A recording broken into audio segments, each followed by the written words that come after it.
छात्र छात्राओं को नमस्कार।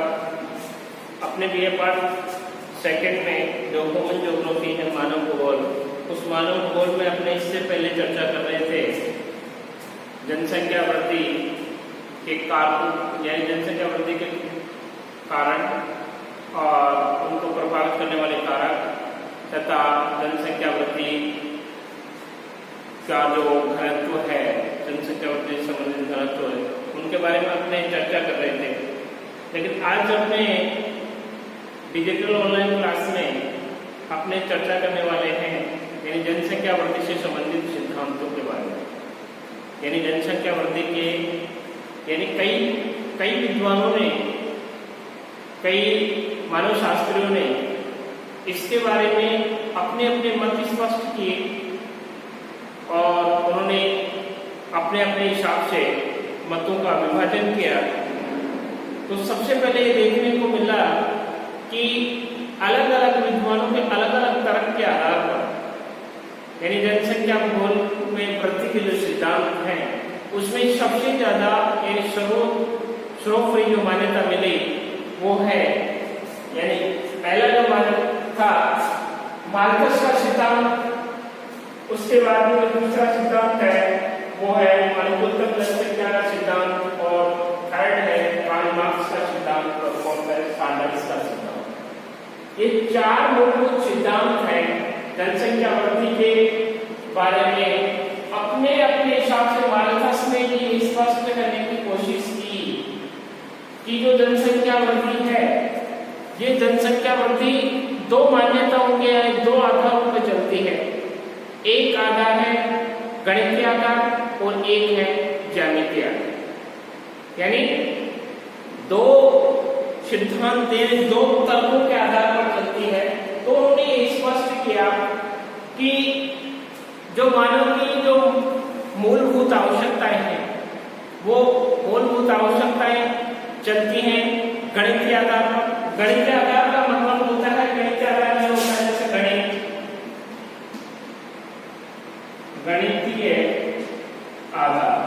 तो गणितीय आधार का मतलब होता है 1 2 3 4 5 6 7 8 यानी 1 के बाद में 2 आ रहा है, 2 के बाद में 3 आ रहा है, 3 के बाद में 4, 4 के बाद में 5, 5 के बाद में 6, 6 के बाद में 7 व 8। ये तो दर्शा है गणितीय आधार। और एक होता है ज्यामितीय आधार। ज्यामितीय आधार। अब इस ज्यामितीय आधार में जैसे 1 के बाद में 2, 2 के बाद में 4, 4 के बाद में 8, 8 के बाद में 16, 16 के बाद में 32, 32 के बाद में 64। ये डैश कहलाते यानी कहने का मतलब ज्यामितीय आधार है। ज्यामितीय आधार पे कौन चल रही है? जनसंख्या।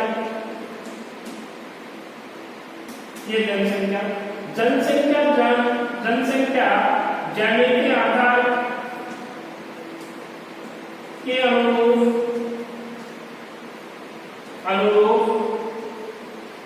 चल रही है, बल्कि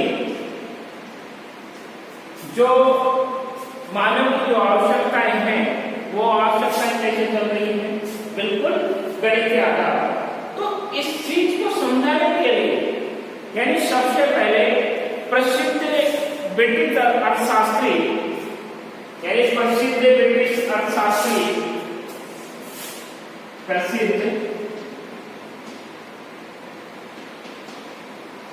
ब्रिटिश अर्थशास्त्री माल्थस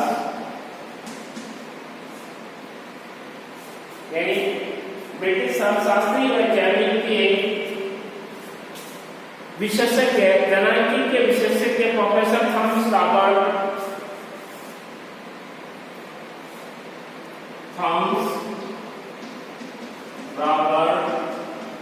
माल्थस, पूरा नाम है इसका।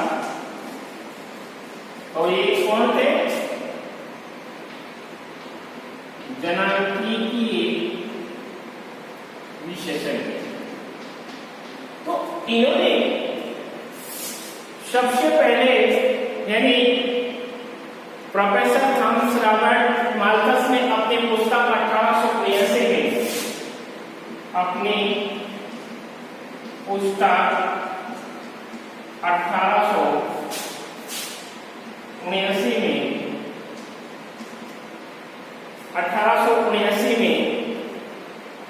सबसे पहले एन ऐसे और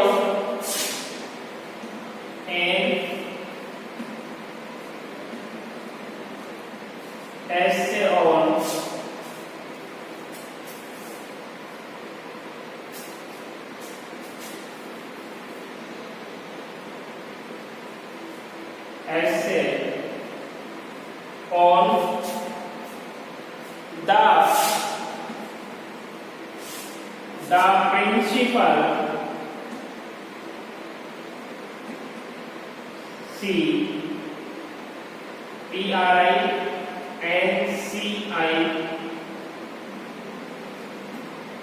PRINCI principles of population PULATION, यानी उन्होंने एक किताब लिखी 1879 में।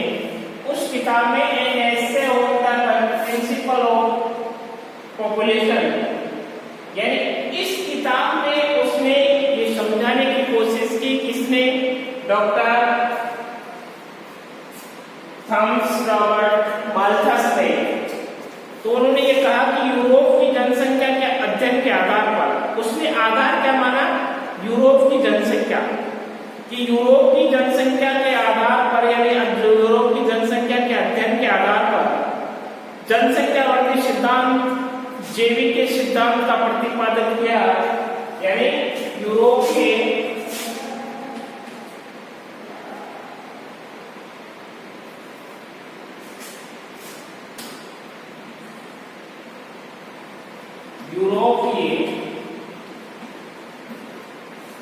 जनसंख्या वृद्धि के आधार पर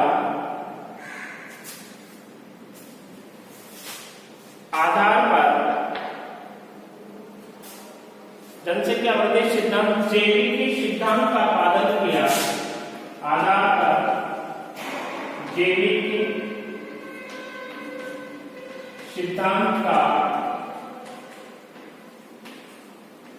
प्रतिपादन किया। जैविक सिद्धांत का प्रतिपादन किया। माल्थस का सिद्धांत दो मान्यताओं पर आधारित था। जो ये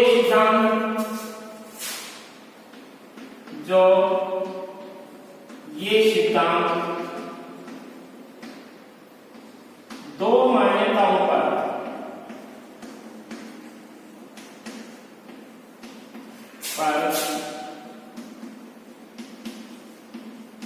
आधारित था। ये दो मान्यताएं, एक गणितीय आधार और दूसरा ज्यामितीय आधार, यानी दो आधार प्रत्येक, यानी भ्रमण पोषण के साधनों की अपेक्षा जनसंख्या बढ़ने की प्रकृति, उन्होंने ये स्पष्ट किया माल्थस ने कि भरण पोषण के साधनों की अपेक्षा जनसंख्या बढ़ने की प्रकृति अधिक तीव्र होती है, यानी बहुत तेज गति से होती है, और जनसंख्या वृद्धि ज्यामितीय गति से होती है। जैसे मैंने आपको स्पष्ट किया, यानी जो जनसंख्या वृद्धि है वो ज्यामितीय आधार पर वृद्धि हो रही है, और इसमें जो संसाधन है उनकी वृद्धि कैसे होती है, गणितीय आधार पर, यानी एक के बाद में दो, दो के बाद में तीन। और इसमें जो जनसंख्या वृद्धि है वो ज्यामिति, तो ज्यामिति में एक, एक से दो, दो से चार, चार से आठ, आठ से 16, 16 से 32, 32 से 64, यानी एक बहुत तीव्र गति से बढ़ रही है। तो उन्होंने इस चीज से को समझाते हुए कहा कि जबकि भरण पोषण के साधन गणितीय दृष्टि गति से बढ़ रहे हैं, तो प्रत्येक 24 वर्ष के पश्चात, यानी प्रत्येक 24 वर्ष के पश्चात जनसंख्या दुगनी हो जाती है, और 200 वर्षों में जनसंख्या और भरण पोषण के साधनों में 256 अनुपात 9 हो जाता है। यानी 200 वर्षों के उपरांत 200 वर्षों के उपरांत यानी दोनों के बीच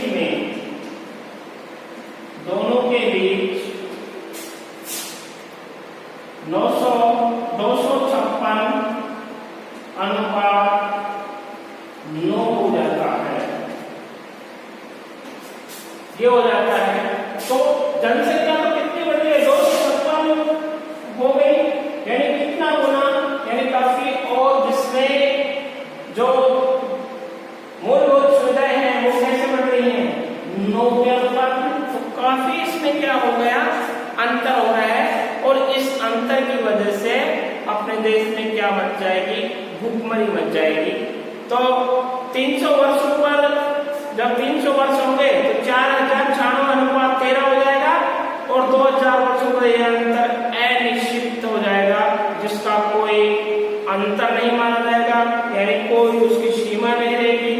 इसलिए माल्थस के अनुसार जीवन बनाए रखने के लिए 2 महत्वपूर्ण आवश्यकताएं हैं, यानी माल्थस ने अपने जीवन को जीने के लिए 2 महत्वपूर्ण आवश्यकताएं बताई। वो 2 महत्वपूर्ण आवश्यकताएं हैं, एक तो है भोजन की आवश्यकताओं, यानी पहला है भोजन की आवश्यकताओं, और दूसरा है स्त्री पुरुष के बीच सामाजिक कामुकता की, यानी पहला है भोजन की आवश्यकता और दूसरा है स्त्री पुरुष के बीच स्वाभाविक कामुकता, यानी दूसरी आवश्यकता व्यक्तियों को छोटी आयु में विवाह के लिए तैयार करती है और परिणाम स्वरूप अधिक बच्चे पैदा होते हैं।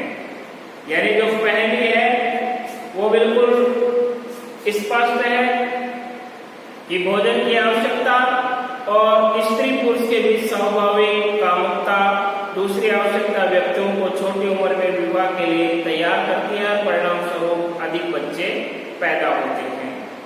जनसंख्या में क्या, ज्यामितीय गति से वृद्धि के कारण जनसंख्या और भरण पोषण के साधनों के बीच की खाई बढ़ती जा रही है, और इसके परिणाम स्वरूप समाज धनी एवं निर्धन 2 वर्गों में विभाजित हो जाता है, जिससे पूंजीवादी अर्थव्यवस्था का जन्म होता है। यानी समाज 2 भागों में बढ़ जाता है, गरीब गरीब रह जाता है तथा अमीर काफी अमीर हो जाता है, तो समाज 2 भागों में बढ़ जाता है। परिणाम स्वरूप समाज धनी व निर्धन 2 वर्गों में बढ़ गया, जिससे पूंजीवादी अर्थव्यवस्था का जन्म हुआ, और धनी वर्ग लाभ अर्जित करता है और पूंजी का संचय करता है।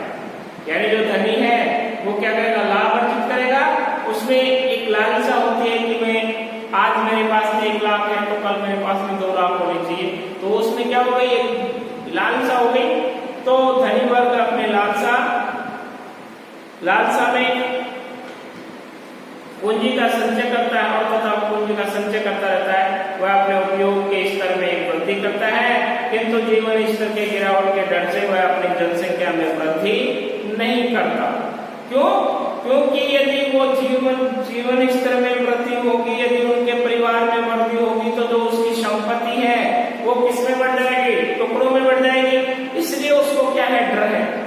उस डर की वजह से वो क्या करते हैं, यानी अपने जो जनसंख्या वृद्धि है उसमें क्या लगाते हैं, अंकुश लगाते हैं, और इस पूंजीवादी जो अर्थव्यवस्था है उस पर नियंत्रण करने का कोशिश करते हैं, जो बिल्कुल सार्थक मानी जाती है। और माल्थस पूंजीवादी अर्थव्यवस्था का इसलिए समर्थन करता है कि यदि पूंजी गरीबों में वितरित कर ही दी जाए तो उत्पादन प्रणाली में निवेश के लिए उपलब्ध नहीं होगी, और इस प्रकार धनी लोग धनी, गरीब निरंतर गरीबी रेखा में ही जिएगा। तो धीरे धीरे जनसंख्या और संसाधन के बीच की खाई इतनी चौड़ी हो जाएगी कि गरीब और गरीब हो जाएगा। और माल्थस के अनुसार देरी से विवाह, आत्मसंयम जैसे निरोधात्मक उपायों से जनसंख्या वृद्धि पर कुछ अंकुश तो लगाया जा सकता है, परंतु उसे पूरी तरह से रोका नहीं जा सकता। भूख, रोग, महामारी, युद्ध आदि सक्रिय हो जाएंगे, जो जनसंख्या को नियंत्रण में कर लेंगे। अब जो दूसरा सिद्धांत है इसमें माल्थस का सिद्धांत तो स्पष्ट यही करता है, यही समझाता है कि ये सिद्धांत है, यानी माल्थस का सिद्धांत ये कह रहा है कि इसमें जो जनसंख्या वृद्धि है वो ज्ञान के आधार पर बढ़ रही है तथा जो मूलभूत आवश्यकताएं हैं, जो मनुष्य की आवश्यकताएं हैं वो गणित के आधार पर बढ़ती हैं। इसलिए इसमें दोनों भागों में बढ़ जाता है और गरीब गरीब बन जाता है तथा धनी धनी बनता जाता है, पूंजीवादी व्यवस्था का जन्म हो जाता है। अब जो नेक्स्ट है वो है अनुकूलतम जनसंख्या सिद्धांत, यानी ऑप्टिमम पॉपुलेशन थ्योरी। ये सिद्धांत है अनुकूलतम जनसंख्या का सिद्धांत प्राकृतिक संसाधनों, यानी जितने भी प्राकृतिक संसाधन हैं उससे प्राकृतिक संसाधन संतुलन होने पर अधिकतम सुख सामग्री प्राप्त कर सकता है और उन्हीं के आधार पर उनको ये लागू करता है।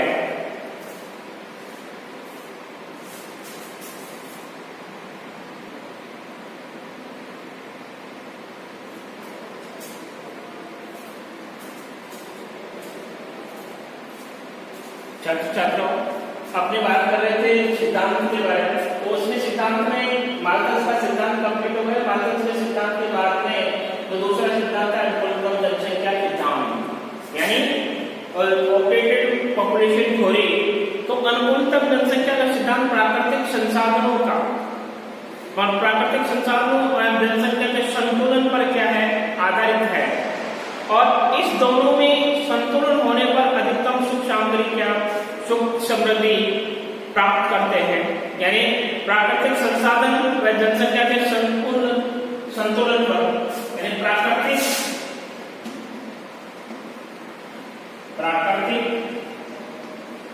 संसाधन व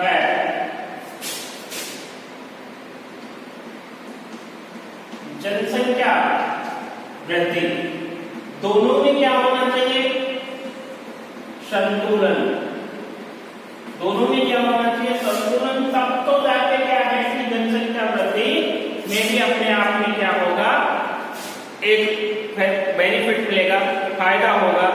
यानी अनुकूलतम जनसंख्या का सर्वप्रथम, यानी दोनों में संतुलन होने पर अधिकतम सुख सामग्री प्राप्त कर सकते हैं। अनुकूलतम जनसंख्या का सर्वप्रथम विचार रिजवी ने दिया था, यानी जो अनुकूलतम जनसंख्या सिद्धांत है इसका सर्वप्रथम विचार रिजवी ने दिया था। ये कई बार पूछा गया है ऑब्जेक्टिव टाइप क्वेश्चन में, मानव भूगोल का ऑब्जेक्टिव टाइप क्वेश्चन में पूछा जाता है कि अनुकूलतम जनसंख्या थ्योरी या ऑप्टिमम पॉपुलेशन थ्योरी किसने दी थी, तो वो है रिजवी।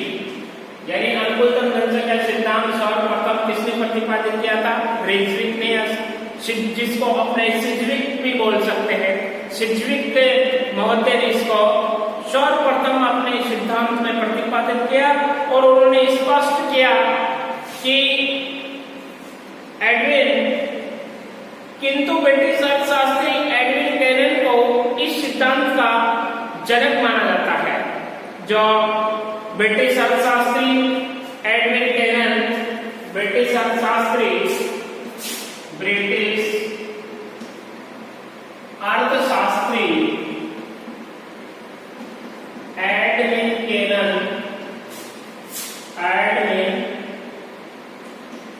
कैनन को इसका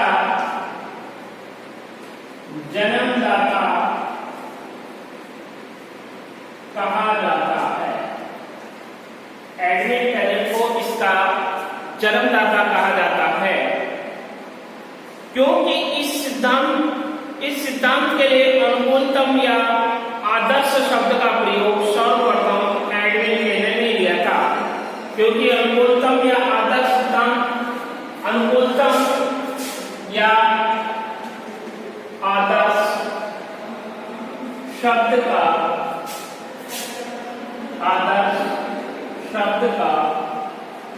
सर्वप्रथम प्रयोग एडमिन केनन ने ही दिया था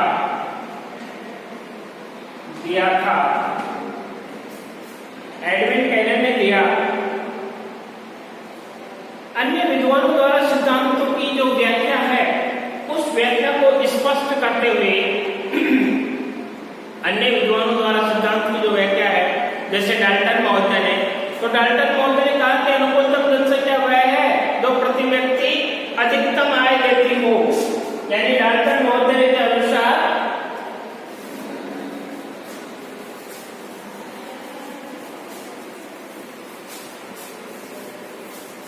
डाल्टन महोदय के अनुसार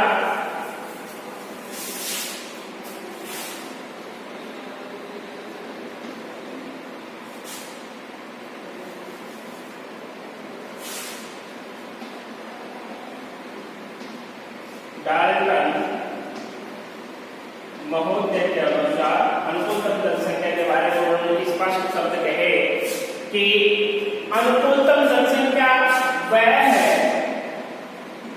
अनुकूलतम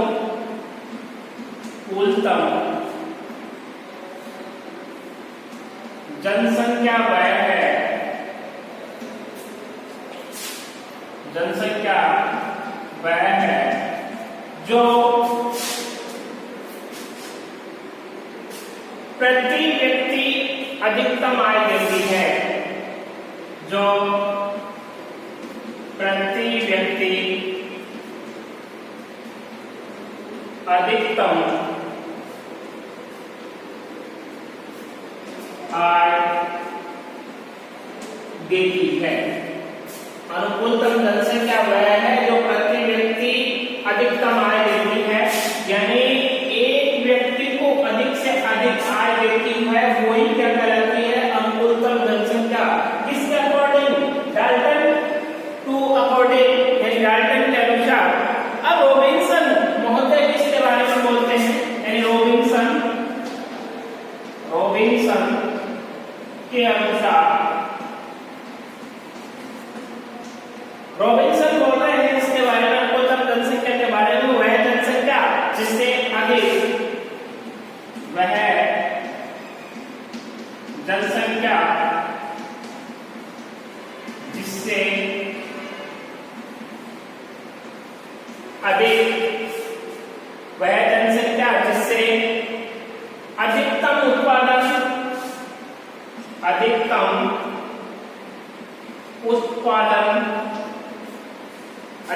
उत्पादन संभव होता है,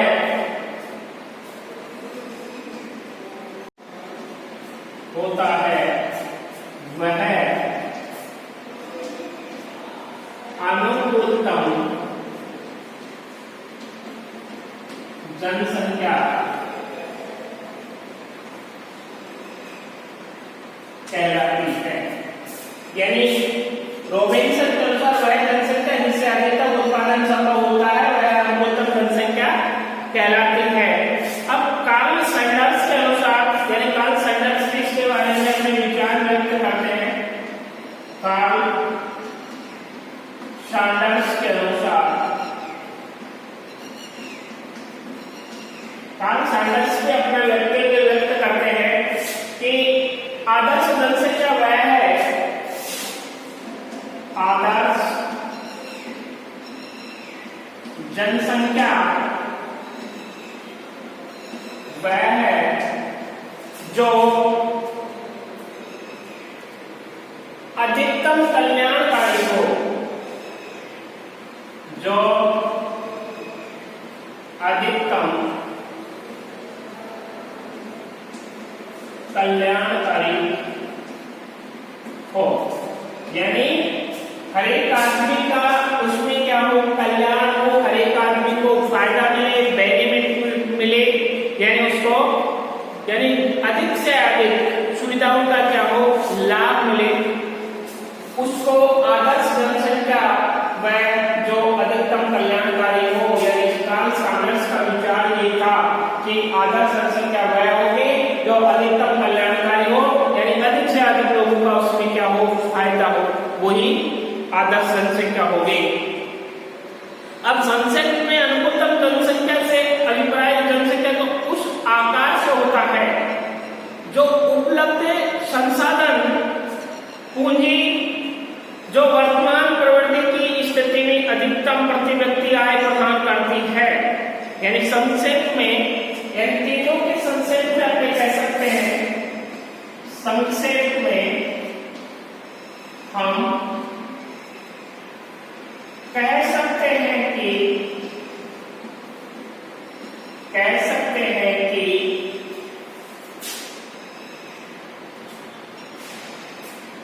कि अनुकूलतम जनसंख्या से अधिक की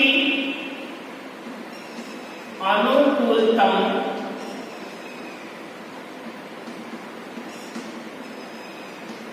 जनसंख्या से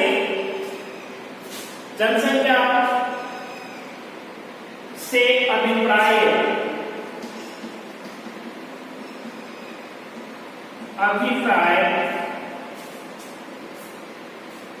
जनसंख्या के उस आकार से होता है,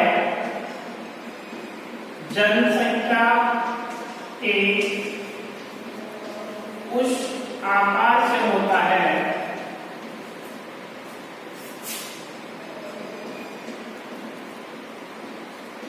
उस आकार से होता है जो उपलब्ध संसाधन जो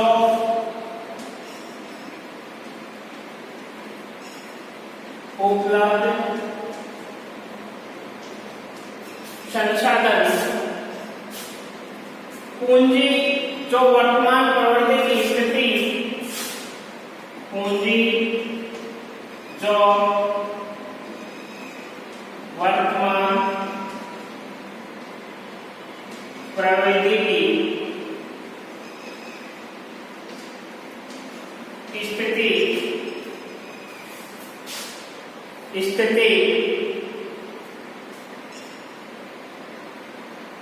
अधिकतम प्रति व्यक्ति आय प्रदान करती है। स्थिति में अधिकतम प्रति व्यक्ति आय प्रदान करती है। यानी जो डाल्टन महोदय, रॉबिन्स महोदय व कार्ल सैंडर्स के अनुसार उन्होंने ये स्पष्ट किया था तीनों ने। यानी डाल्टन ने कहा था कि अनुकूलतम जनसंख्या वह है जो प्रति व्यक्ति अधिकतम आय देती हो। वो क्या कहलाती है अनुकूलतम जनसंख्या। रॉबिन्स ने स्पष्ट किया था कि वह जनसंख्या जिसमें अधिकतम उत्पादन संभव हो और वह अनुकूलतम जनसंख्या कहलाती है। यानी इसमें अधिकतम उत्पादन और इसमें प्रति व्यक्ति और इसमें अधिकतम कल्याणकारी हो।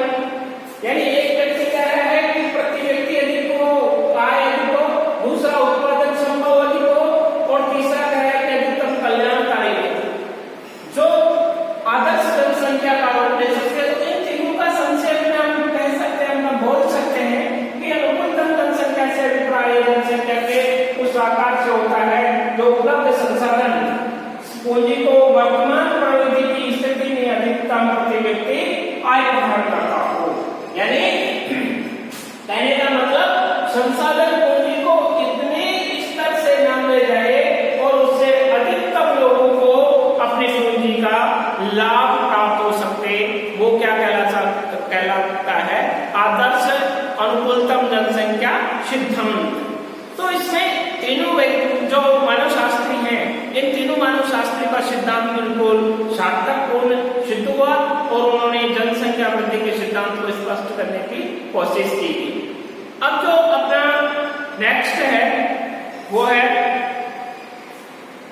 अनुकूलतम जनसंख्या के सिद्धांत के अनुसार यदि किसी प्रदेश में प्राकृतिक संसाधन विकास करने के लिए जितनी जनसंख्या चाहिए उतने व्यक्ति उस प्रदेश में नहीं रहते हैं, अनुकूलतम जनसंख्या वाला प्रदेश कहलाता है। यानी इस वक्तव्य से ये स्पष्ट होता है यदि किसी प्रदेश में प्राकृतिक संसाधन विकास करने के लिए जितनी जनसंख्या चाहिए उतने व्यक्ति उस प्रदेश में नहीं रहते, अनुकूलतम जनसंख्या वाला सिद्धांत अपने आप में प्रदर्शित करता है। अनुचित जनसंख्या की स्थिति में जनसंख्या वृद्धि से क्या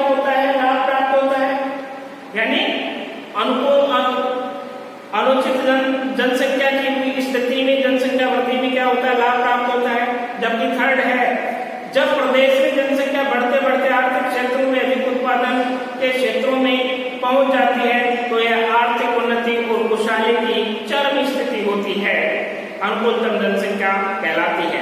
यानी जब प्रदेश में जनसंख्या बढ़ते बढ़ते यानी जनसंख्या बढ़ते बढ़ते आर्थिक उन्नति और खुशहाली की चरम स्थिति में होती है तो अनुकूलतम जनसंख्या कहलाती है। जब जन आर्थिक क्षेत्रों में अधिक उत्पादन की सीमा पार करके बढ़ जाती है तो वह वृद्धि नुकसानात्मक होती है और उसे जनाधिक्य की स्थिति कहा जाता है। किस नाम से? जनाधिक्य की स्थिति के नाम से जाना जाता है। तो अनुकूलतम बिंदु डाल्टन के अनुसार उसने n बराबर n-a-0 बटा o, n बराबर कुल समायोजन की मात्रा, a बराबर वास्तविक जनसंख्या और o बराबर अनुकूलतम जनसंख्या का सिद्धांत दिया। अनुकूलतम बिंदु यानी अनुकूलतम बिंदु, तो उन्होंने सिद्धांत से कहा कि n बराबर a - o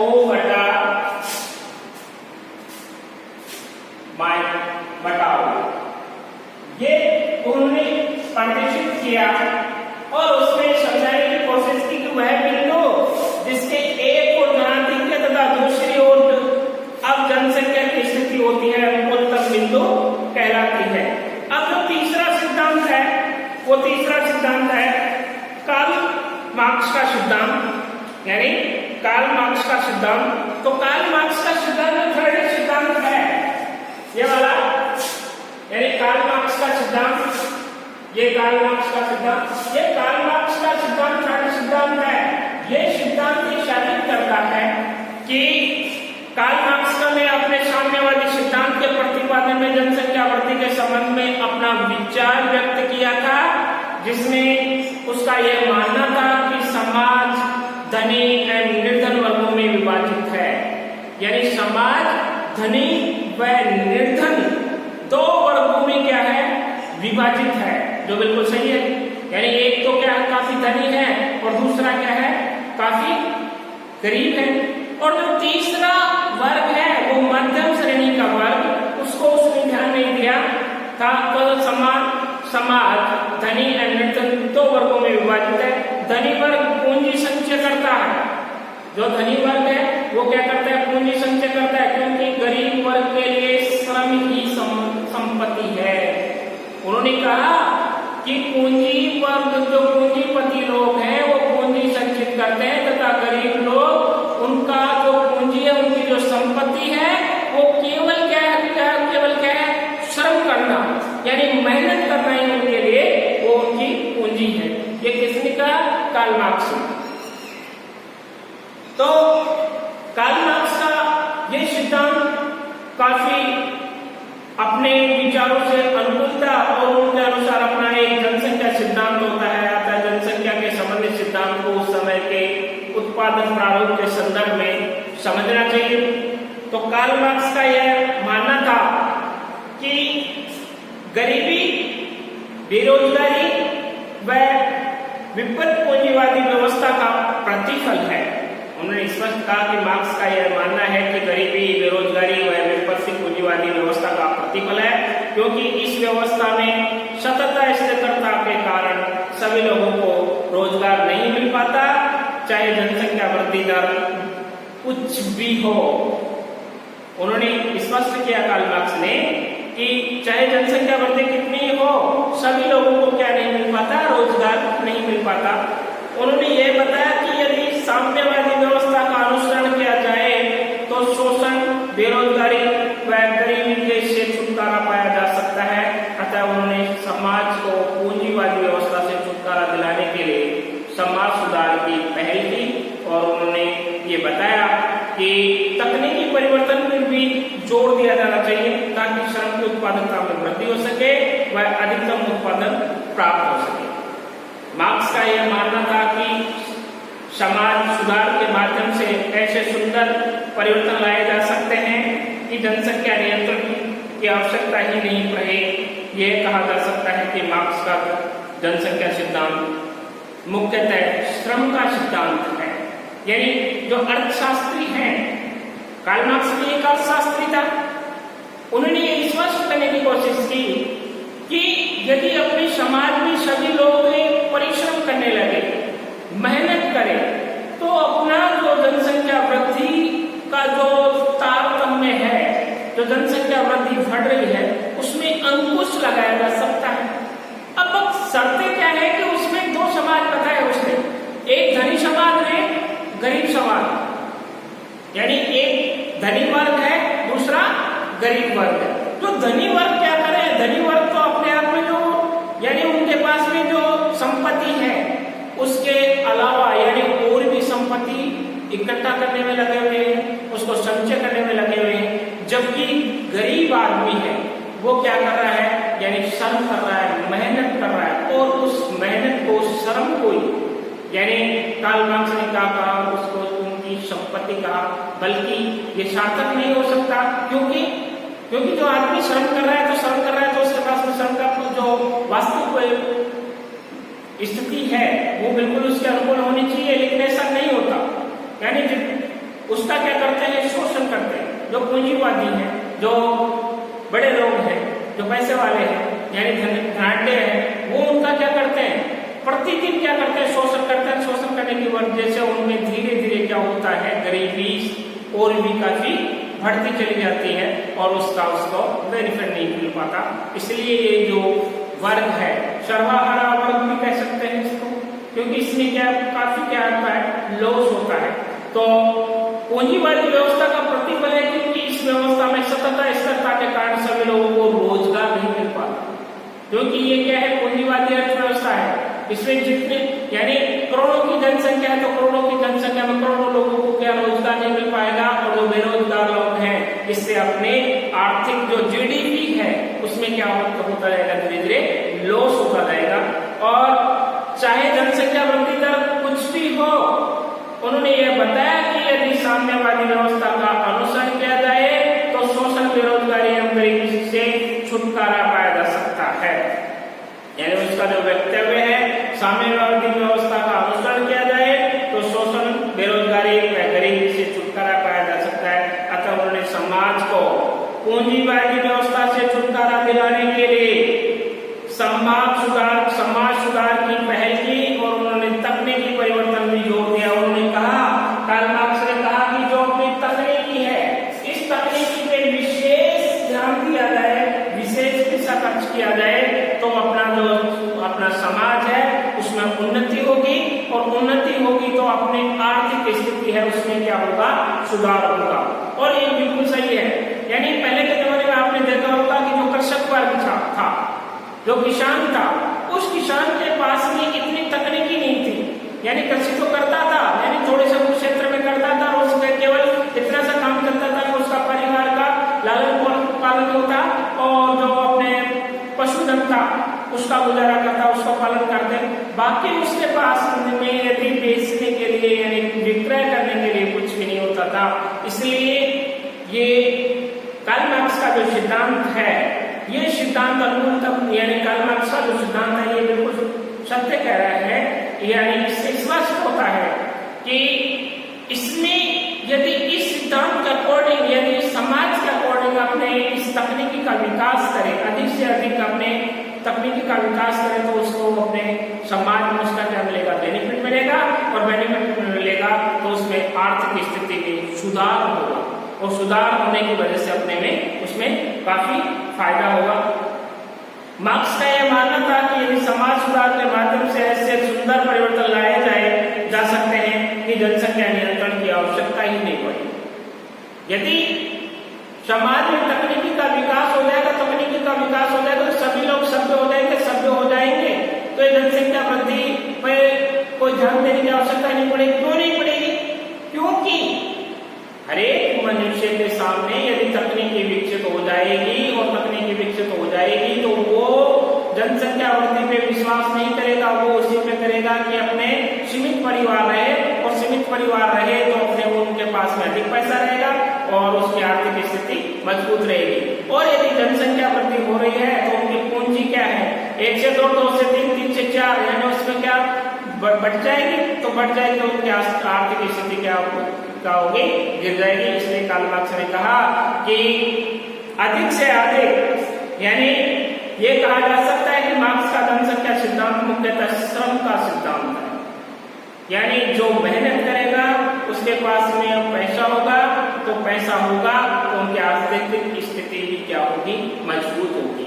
तो अपना जो जनसंख्या वृद्धि के सिद्धांतों में अपने चर्चा कर रहे थे, वो जनसंख्या वृद्धि के सिद्धांत, वो जो पॉपुलेशन जनसंख्या वृद्धि का जो सिद्धांत है उसमें मार्कस का सिद्धांत है, ब्रिटिश संस्थान के एडमिन के अनुसार इसका जन्मदाता अनुकूलतम जनसंख्या सिद्धांत, दूसरा तीसरा कार्ल मार्क्स का सिद्धांत, चौथा सैलर्स का सिद्धांत। अब जो अनुकूलतम जनसंख्या सिद्धांत है, ये अनुकूलतम जनसंख्या के सिद्धांत के बारे में डाल्टन महोदय ने अपने विचार व्यक्त किए कि अनुकूलतम जनसंख्या वह है जो प्रति व्यक्ति अधिकतम आय देता है। यानी डाल्टन महोदय का एक विचार है कि यह जो अनुकूलतम आदर्श जनसंख्या सिद्धांत है, यह प्रति व्यक्ति अधिकतम आय देता है, यानी अधिक से अधिक व्यक्तियों को काफी अधिक आय प्रदान कर रहा है, इसलिए ये सिद्धांत क्या कहलाता है, आदर्श जनसंख्या सिद्धांत। अब रॉबिन्स महोदय है, उन्होंने जनसंख्या जिससे अधिक उत्पादन संभव हो, यानी अधिक से अधिक उत्पादन संभव हो, वह अनुकूलतम जनसंख्या कहलाती है, यानी अधिक से अधिक संभावना होगा क्या हो, विकास हो। तीसरा है कार्ल सैंडर्स के अनुसार, तो सैंडर्स ने कहा कि जनसंख्या वह है जो अधिक कल्याणकारी हो, यानी अधिक लोगों का उसमें क्या हो, भला हो, वो क्या है, अनुकूलतम जनसंख्या। तो ये तीनों का जो अपने निचोड़ कह सकते हैं, निष्कर्ष कर सकते हैं इन तीनों मानव शास्त्रियों का, तो उन्होंने संक्षेप में कहा कि अनुकूलतम जनसंख्या से अभिप्राय जनसंख्या के बीच आकार से होता है, जो कि उपलब्ध संसाधन पूंजी को वर्तमान प्रवृत्ति की स्थिति में अधिकतम प्रति व्यक्ति आय प्रदान करती है। तो इसमें जो जनसंख्या वृद्धि के सिद्धांतों का अपने वर्णन कर चुके हैं। इन वर्णन के साथ यानी काफी बार जो आपके राजस्थान विश्वविद्यालय का जो सिलेबस है उसमें जो मानव विभाग का पेपर होता है उसमें 10 क्वेश्चन होते हैं, तो लास्ट का जो 10वां क्वेश्चन होता है उसमें यानी 3 क्वेश्चन पूछे जाते हैं, यानी तो इसमें इन्हीं दो का टेक्निक लिखना होता है, तो इसमें पूछ लेता है अनुकूलतम जनसंख्या सिद्धांत के बारे में आप क्या जानते हैं, या पूछ ले मार्कस का सिद्धांत क्या कहता है, कार्ल मार्क्स का सिद्धांत किससे संबंधित है, उसको स्पष्ट कीजिए। तो इसमें जो टिप्पणी वाला क्वेश्चन है ज्यादा का रिपीट हर बार रिपीट होता है, इसलिए ये प्रिंसिपल ऑफ पॉपुलेशन यानी जनसंख्या वृद्धि के सिद्धांतों के बारे में 4 विद्वानों के 4 मानवशास्त्रियों के अपने अपने व्यक्तियों को स्पष्ट किया है, और इसको एक बार सभी बच्चे इसको अच्छी तरह से अपने नोटबुक में लिख के तैयार करेंगे, और तैयार करने के बाद में इसको कभी भी अपने आजीवन काल में जनसंख्या वृद्धि के सिद्धांत काम आते हैं। क्योंकि आपने पढ़ा है कि मानव जो अर्थशास्त्र है, अर्थशास्त्र के जन्मदाता कौन थे, कार्ल मार्क्स। तो कार्ल मार्क्स ने इसके बारे में स्पष्ट शब्दों में कह दिया कि मुख्यतः ये एक क्या है, श्रम का सिद्धांत, जो श्रम करेगा उसी की आर्थिक स्थिति क्या होगी, मजबूत होगी, और उसी की क्या होगी, वृद्धि होगी। तो ये सिद्धांत काफी कारगर है, और इसको तैयार करें। अपने नेक्स्ट क्लास में दूसरे टॉपिक के बारे में चर्चा करेंगे। धन्यवाद।